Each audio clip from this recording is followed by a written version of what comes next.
Interact, collaborate, share your voice. Enjoy Louisville at NAPA's mid-year meeting, July 8 through 11. Extend your knowledge and shape the direction of the asphalt pavement industry.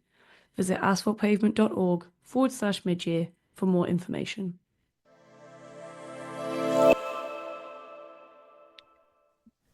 This is Pave It Black.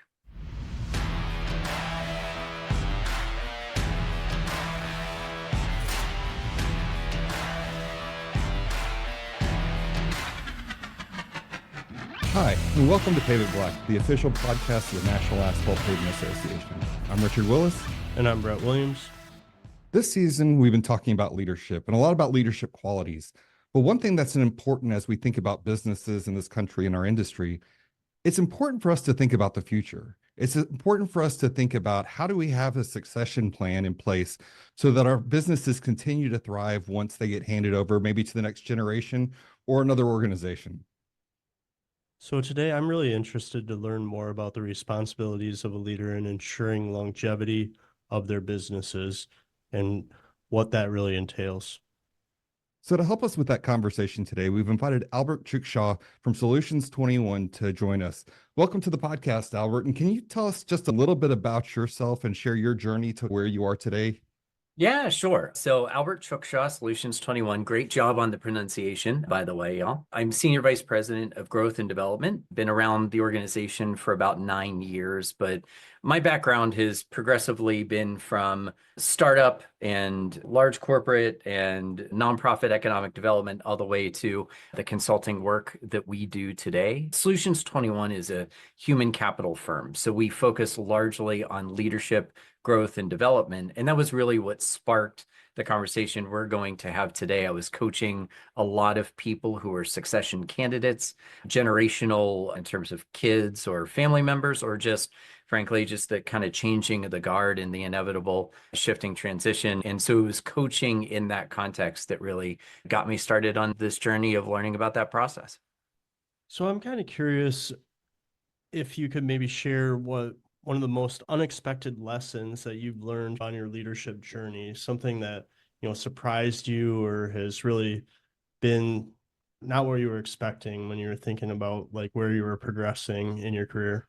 Sure. I would say earlier in my career, I was someone who probably judged executive leaders particularly harshly. If I'm being completely candid, I would be frustrated at their communication or lack of communication or decisions that they would make. And so I always had said early in my career, if I was going to step into one of those roles, that I would do it so much differently. And all of those things that when you're younger and less experienced, you assume about yourself, that when you start to work with people at those levels, I realized how empathetic I became for people who are taking on those key leadership roles. They're not easy. The communication is extremely difficult.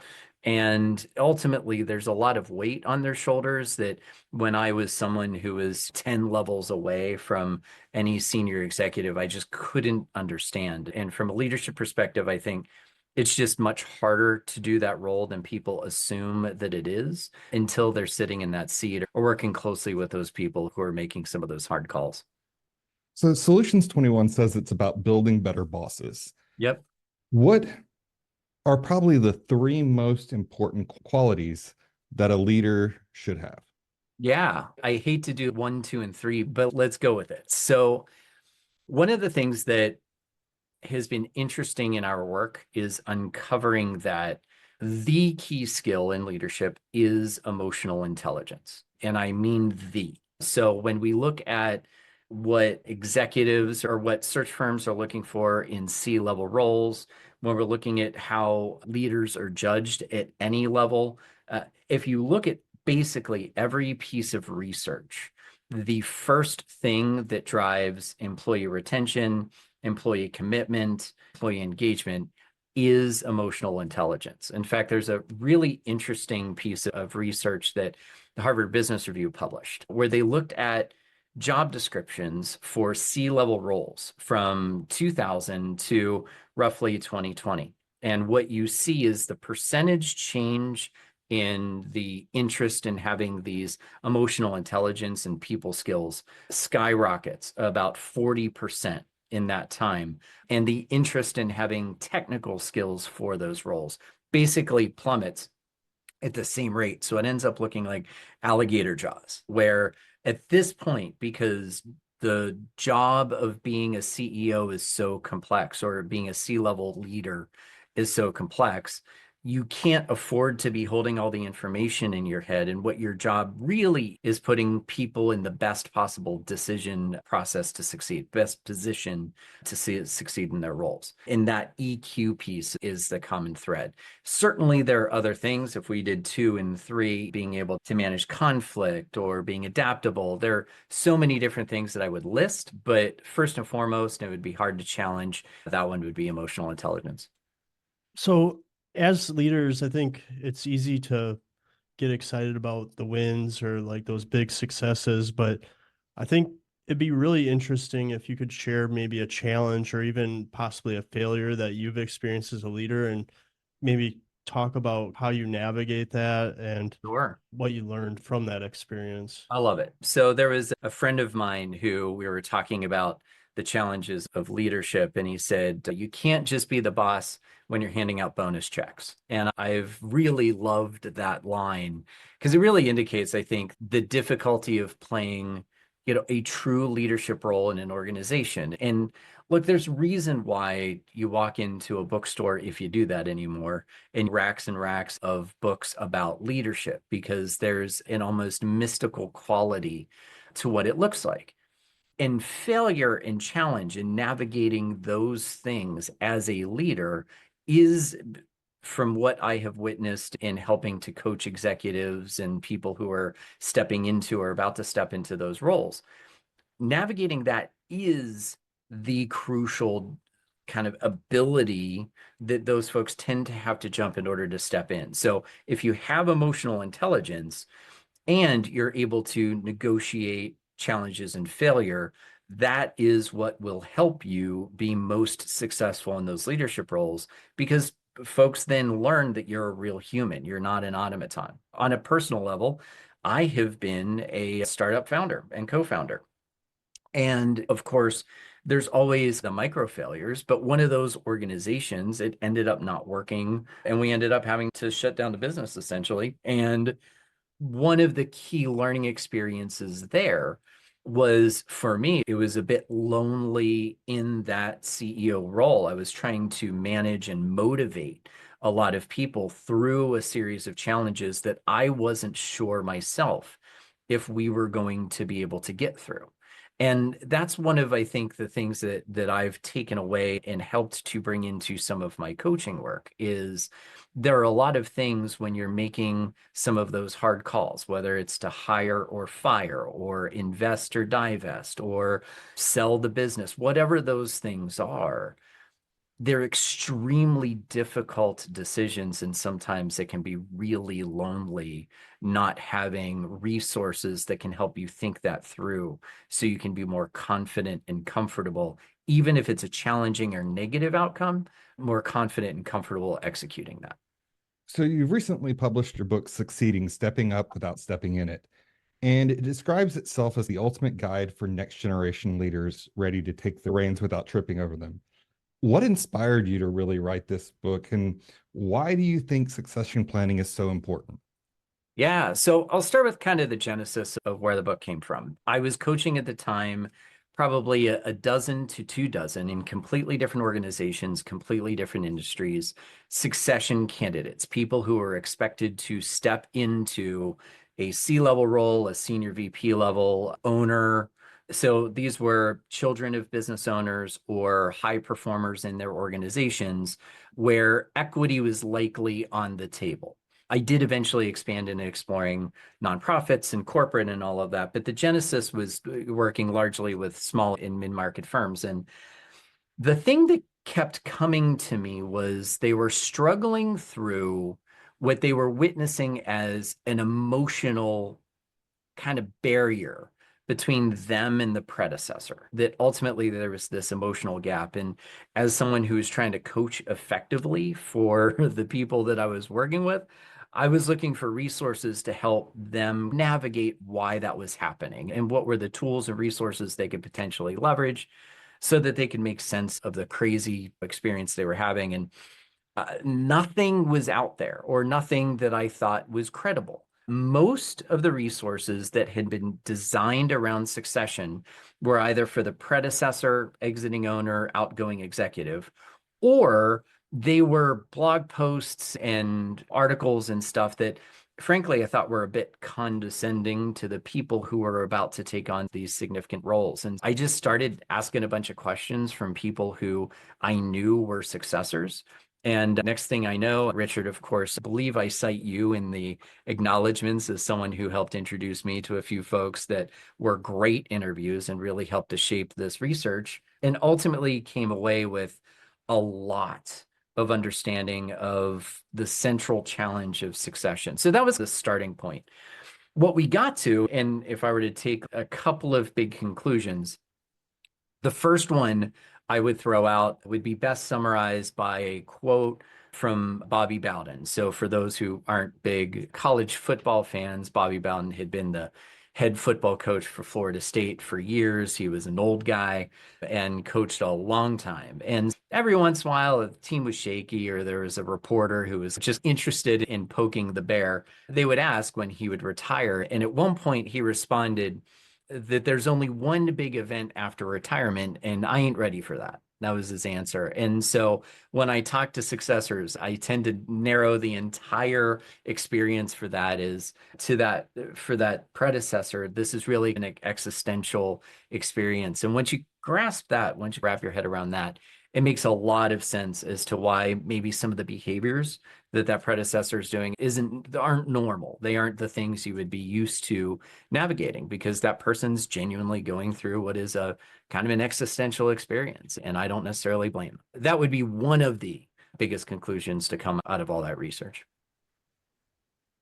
So looking at that topic and maybe digging a little deeper, I'm curious what some of the top strategies are for leaders and what they should really be employing when they start this process of succession.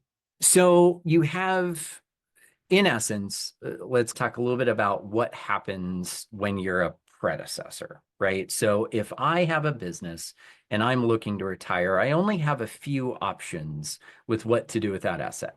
I can sell it internally to a management team or to family, or do some sort of handoff to maintain continuity that way. I can PE it, right? Sell to a PE firm or external acquirer and take my money and go spend some time on a beach in Tahiti, or I can shut it down. There's some more nuance there in ESOPs, and there are all these different nuances, but bottom line, that's what you have as your option set. The question first is, for the predecessors, what do they actually want? And I use actually pretty intentionally here. There are some things that you'll hear, they'll say, I want my employees to be taken care of, or something along those lines. But if there's, I don't know, 2 or 3 multiples higher than what they were expecting to get, like, many predecessors will sell without worrying too much about the employees. And that's not negative. It's just, I understand that there are a lot of things that can influence that decision. So for the predecessor, it's what do you want? And wow, is that a harder question to answer than may seem to be on the surface? And what I've found in my interviews with predecessors and successors is, if that question isn't clearly answered, everything else becomes a lot more difficult. And I have stories of, there was one successor who had to negotiate his parents' divorce in order to save the business. I had an example of someone who was about to close a deal, 10-figure deal to sell his business, and he pulled the deal 2 days before because ultimately he couldn't wrap his head around not owning the company. And that was so close to his identity that he just couldn't wrap his head around it. Another story where the predecessor refuses to transition because there's a majority ownership of the business And he's able to take so much cash out of it and leverage it, so put loans against the assets, that he's funding a lifestyle that he knows, because of the way that he structured the ownership, that everyone has to play by his rules. Now, these are all very different approaches and thought processes. Ultimately, if you really asked those predecessors what they want, I'm not so sure any one of them could have given you a straight answer. So that's on the successor side. Well, kind of sticking with the predecessor before we go into the successor a little bit, besides figuring out what I actually want, Yeah, what advice would you give someone starting succession planning? great question. So first, start early. So one of the key insights came from a friend of mine who we were having lunch. I was telling him about this work and this research, and he asked me if I had ever read Elizabeth Kubler-Ross's On Death and Dying, which talks about grief. Now, she was originally doing research on people who were going through the process of death, but that's been expanded on people who are experiencing that as maybe losing a loved one. And so she originally had 5 stages of grief. That's been expanded to 7. And he challenged me to look through all of the work that I had done to that point through the lens of grief. And what I found was every predecessor that I talked to and every successor who is explaining the challenges they were having with the predecessor, you could summarize the challenge by thinking about where they were in a stage of grief. So when you're asking when do I start or how do I start, as the predecessor, my recommendation is to think about what stage they might be in and do what they can to do the emotional, or if it's spiritual, whatever work, to at least or at minimum identify where they are in the grieving process, but ideally start working through that more intentionally. Because if that baggage is attached to the business transaction or the transition in any way, it tends to get messy and messy quickly. So start as early as possible, because sometimes people need several years. I mean, the ideal world is that there's a predecessor who's already gotten to that acceptance and hope stage. Not that they won't have some challenging feelings or bad days, but they're already there, and then they begin the transition process. So then following up that, what advice would you give from someone who's trying to become a successor and starting that process and Yeah. preparing themselves? Fantastic. I kind of write about, in one of the big chapters in the book's chapter 3, that conversation is about walking the predecessor's path and really trying to help describe to that successor what it is the predecessor's experiencing. So number 1, it would be that emotional intelligence piece, understanding what it is that person is going through at a really visceral level. Because if you can get there, then you can understand and explain where some of the thought and decision making comes from. There's also a bit early in the book about the metaphor of washing a rental car. And that's something that I candidly didn't expect to resonate as well as it did with a lot of the folks who flipped through the book. But that one really hit home for a lot of predecessors, that obviously it seems a little silly to wash a rental car. It's not your car. You just pop in, pop out. But the metaphor is that you care enough about the organization that even if it isn't yours, you're willing to do the hard work as if it's your own. And so what I've found is predecessor-successor relationships tend to work best if that successor is willing to wash the rental car, is willing to run the business as if it's their own, if there's not a guarantee of ownership, if there's not a beeline, something on paper, anything along those lines, that tends to really resonate with the predecessor and makes that process a lot smoother. From there, it really is about elevating your leadership capability in order to take on that role. And anyone who might end up reading the book, there's a chapter on what I call quicksand, which are just these little, potentially even invisible traps that successors tend to fall into, whether it's things like what I call the student driver. Maybe they're making a bunch of rookie mistakes that we just poo-poo, and we end up enabling some of those mistakes longer term because we're saying, oh, they're just learning the ropes. Meanwhile, they're making some critical judgment errors and they're not learning from them. There's one about measuring the curtains, which is a metaphor from a presidential election from years ago. But the idea is, I had a story where quite literally someone had the maintenance crew go in and measure the curtains before the predecessor was out the door. And so things along those lines that we can actively do. And then there's just pure leadership skill. What are the things that you need to do to ramp up? I think just like any, I don't know, 16-year-old who just got their driver's license, who really wants the keys off of mom and dad, every successor I've ever met wants the keys to the car.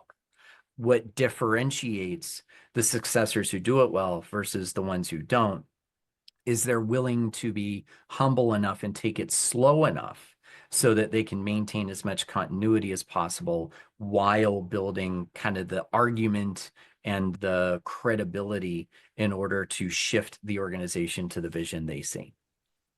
You honed in on emotional intelligence, and if you were to dissect that, is that mostly about communication? Could you sectorize like where you think that's mostly focused, like in how we communicate with one another and its relation, like reading people and understanding and communicating? That's good. So let me throw one thing out there quickly, which is one of the things that I say, it's a bit of a provocative statement in the book, is the transaction doesn't matter. That how you rate the contract, how you rate the equity transfer, how you do stock appreciation, whatever the transition looks like, that the transaction doesn't matter. And I say that provocatively because ultimately a transaction, when you get it down on paper and you get all the lawyers to draft it up, is a symbol of what you wanted the thing that you were transacting to look like. It's just a symbol. And that is, like any other buying or selling decision, an emotional decision in its course. I have in the book a chapter on if you're going to do a succession plan and do it well, and you need to take control as a successor, here's point by point how to do it. So it has a playbook for the tactical parts of managing a succession process. So I want to set that aside because it's super important.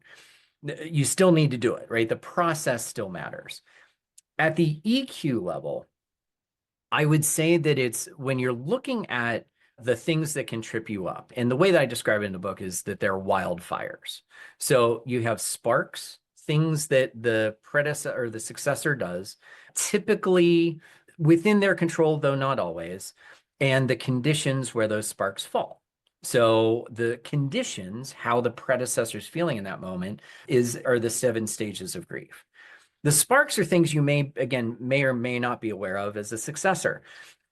One of the things I describe is the exit iceberg, which is the things that may be driving decision-making for predecessors.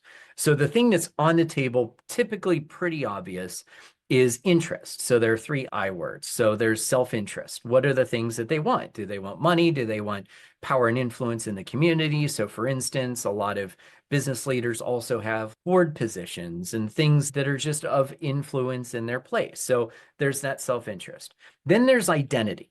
And identity is a bit challenging because some of it's on the table and some of it might not be visible, or it might take some digging for you to uncover. And then the bottom is the instinct. And that's just like connecting the dots on what's happening. And maybe they're connecting the wrong dots. The predecessor may see 2 or 3 behaviors, turn it into a story that's not true, and that in itself turns into a wildfire. That is what I'm talking about emotional intelligence, is typically, if you're a successor, that predecessor oftentimes is a mentor or someone that you've really relied on over the years for their judgment and their expertise.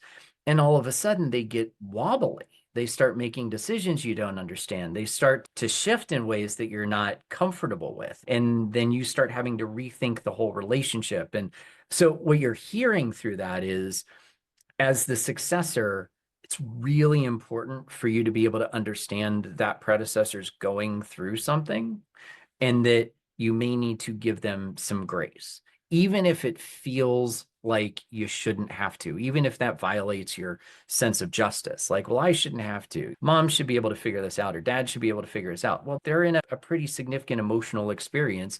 They may not be able to in that moment. And you as a leader may need to take more of the control in that role. Those are the kind of things that I have seen when successors have done it well.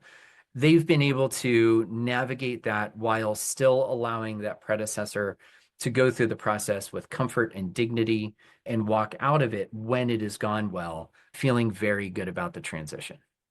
We're going to take a quick break and hear a message from our sponsor. At Napa's mid-year meeting, the rubber meets the road. On the heels of our flagship annual meeting, mid-year is where strategy takes shape and your expertise makes a difference. Attend open committee meetings, engage in real conversations, and share your experience with an intimate network of peers.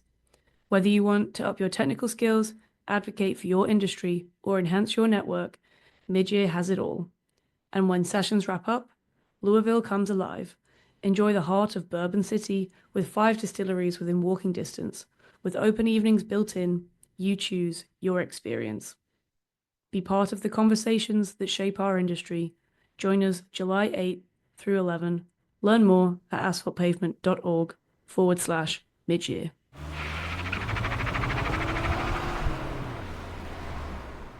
So building off that last point there and the leadership skills or qualities that you need to really be able to handle these roles, I'm curious if in your experience or your experience working with these other leaders, if you see evolution in some of those qualities or skills, or if leadership is kind of leadership. And what I mean is we see technology and all these things changing the workplace, changing how things are done. I'm just curious in terms of your view, in terms of like how things are changing and how that impacts leadership and what qualities or skills you really need to be successful. No, I think that's great. So there's some stuff that's just flat timeless. Treating people well would be a good example of just that's a good timeless leadership skill. Communication, effective communication, and being proactive and listening appropriately, all those things, those are evergreen. To your point, and I think to your question, how has leadership changed, and then how do we tee ourselves up for the future? I don't think the emotional intelligence piece of this conversation goes away anytime soon. And the reason is that as we start to offload technical capability to either automation or AI tools, or we start to make the technical capability a bit easier through our advancement, we need more and more to be able to drive results with inspiring people and having them excited about the process. And then you add some of the generational transitions that come into play as well. And we're starting to see some research, early research into Gen Z and coming into the workforce and some of their general lack of engagement, which has been a thing that we've heard in a lot of our research to this point, the extent to which Gen Z has a level of flexibility that for some earlier generations would be almost mind-blowing. Those dynamics are absolutely on the table. And as leaders, it's our job to adapt to the people who are following. Or we could think we're a leader, but if we don't have anyone behind us, we're just a solo practitioner, right? So leadership in that case is really about being able to take that new information and adapt. And so you see things like return to office and all these different types of policies that are starting to spark debates. And I think every organization's different on policies like that. But the bottom line is being able to hit that sweet spot between what the organization needs and what employees are looking for, and making sure you're minimizing turnover and some of those costly costs in the process. So, Albert, this is a completely off the wall question, but did the show Succession get it right? Has it impacted your business? Let's go a little pop culture for a second. All right, good question. So I addressed that directly in the book. I intentionally did not watch a lick of the show so that it wouldn't overly influence anything that I wrote. No, I think what's interesting, I think part of the reason why the show is so compelling is because the rough data is 10,000 baby boomers a day reaching retirement age. Interestingly, between 24 and 27, we're at quote unquote peak boomer. So 11,500 are reaching retirement age in this 3-year period a day. So it is almost hard to fathom that in a year, you would essentially wipe out the entire workforce in the state of Arizona with the number of retirements that are happening in the United States per year. Like the entire workforce of a fairly significant, like pretty decently sized state in the United States, right? This transition is not optional. It is happening. And I think Succession as the show, one of the reasons why it was so compelling is because it's a big part of people's lives. They know someone who's going through the process, or their business is going through the process, or whatever. And from what I have seen of the show, it is obviously pretty dramatic, but not as extremely crazy as you might expect it to be compared to some of the real life scenarios I encountered. We're going to go a little personal with this question. Do And it. like we've been talking a lot about others and what others can do, but now I know I've worked with you for years in different capacities, and Yeah. now you're an author. What's the legacy you want to leave as a leader? That's a really good question. So one of the things we do, in fact, you know this well, is strategic planning. And my wife, who is a physician, and in her health system, they are starting a residency program, and she's a key part of that. So she works a lot of hours and does a lot of really hard work. I work in consulting, so obviously some dynamics there. We tend to be people who are just putting one step in front of the other. And we discussed over the last summer that we didn't feel like we had enough direction. And so we did what I've done for a bunch of companies, which was we did a weekend retreat and we did a strategic plan for us to answer that exact question. One of the surprises that came out of that discussion was how much it was important to both of us to be useful and to be valuable to people. And that, frankly, where I personally get most tripped up with using my time, or just how I spend my time, where I most get tripped up is that I am doing things in pursuit of being useful. And that was a real light bulb moment for both of us. I don't think we realized the extent to which we felt that was such a driver. So when I think about legacy and what kind of leadership I want to leave behind, I want people to have felt that if they've worked with me, that I have challenged them significantly and pushed the right buttons to help them identify challenge areas and to get better. I would hope that I have been a good sounding board, even if I'm providing feedback that isn't exactly what you wanted to hear in that moment, that ultimately that drove to a conclusion that you were happy with. And overall, that I was useful to the people I work with. I think that's really important to me. And ultimately the thing that, if we had a funeral tomorrow, that I would hope people would say about me in my absence.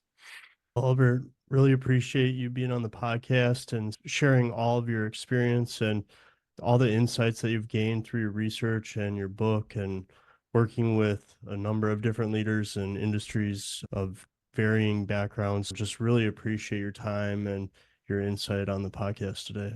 Yeah, happy to do it. If you don't mind, I want to throw one thing out there for anyone who might be listening to this. So from a predecessor standpoint, so the book was written for successors. I joked that the book's a bit like reading a National Geographic about yourself for predecessors. We're talking about them like they're not in the room, which I found some predecessors have appreciated because it's forced them to think a little differently. For the successors out there who are struggling through the process, what I would say, bottom line, is it's not weird that you're feeling crazy. It's not unique that you're feeling crazy. There are good reasons why. And with some slight different thought processes and approaches, I think most successors will be able to be better at the process. And I'm one of those folks that I am, for better or worse, an open book or an open resource. So if anybody has any questions about what that may look like, or need a 5-minute cliff notes on a quick phone call on some of those bottom line conclusions, more than happy to share them. If they do want to dig into the book, it's on Amazon. It's easy to find. Search Succeeding and look for the black and yellow cover. We will soon have an audiobook available as well for folks to listen to if they're not the kind of people who want to pop open a book anytime soon. What are the stats on that? Like, as far as are there a lot of leaders that go into that succession stage and it's normal, or is it more common that it feels uncomfortable and has like a whatever, feel like you're almost crazy, like you described? I'm just kind of curious what your experience has been with that. So in all of the interviews I've done, I talked one-on-one with more than 100 folks, plus the consulting work and all of the secondary research, all of that. I have one example in all of that time where it wasn't quote unquote weird. And that one situation was the father who owned and ran the business had gotten bad news about his wife and that she was dying of a terminal illness. And he was fiercely dedicated to her and made the decision overnight that he was going to hand the business to his daughter, and he was not going to be engaged that day forward, save an emergency or something that daughter might need to give him a quick call about. He was completely out and did that without reservation or hesitation. And the daughter came in and ran the business incredibly effectively. Overnight, the transition was almost seamless, which is very rare with 3 years of planning, let alone a Friday to Monday. And that one always stuck out to me because it's either really hard or you have such an earthquake life event that the decision becomes automatic. So if there's not an earthquake like life event, it's probably going to be a slog. My goal was to provide some thoughts and ideas and structures and research to help validate why it's hard and give a path forward to make it so much easier on successors so that we preserve those businesses. There's trillions of wealth that are at risk in this transition because these businesses need to be led by new people. And at a global or a national, or however you want to think about it, perspective, to be competitive, those small businesses and medium-sized businesses need to continue to be effective and to employ people. And if we don't make those transitions easier, all of that is at risk. Our livelihoods are at risk. That's, I guess, maybe a little bit more philosophical than you might have expected, but I think at a core level, it's something that's really important to the process. Thank you for sharing that. Yeah, thank you. Really appreciate your time today and being part of the podcast. So Thanks you. for having me on. I appreciate it. Richard, always a pleasure. Been too long.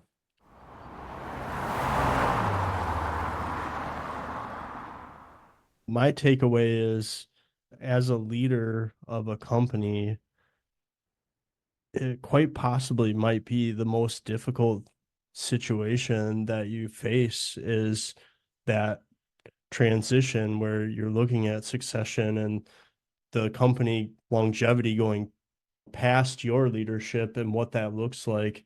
The discussion really shines a light on the fact that can be one of the more challenging things a leader ever faces.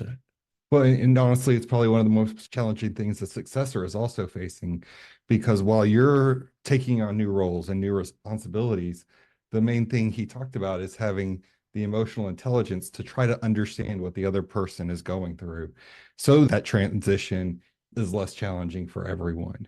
And so it puts two people that are undergoing complete life changes in a dynamic that, as he showed many times, can get weird. But I think the good thing is that people like Albert are starting to look at, how do we help people through this? A lot of books have been written on being a good leader, but not a lot's been written on how to take over for a good leader and how to do it in the proper way. And so hopefully people will find the conversation enlightening a little bit, especially if they're in that process or either one of those processes. And we'll be able to find some good out of the work that he's done.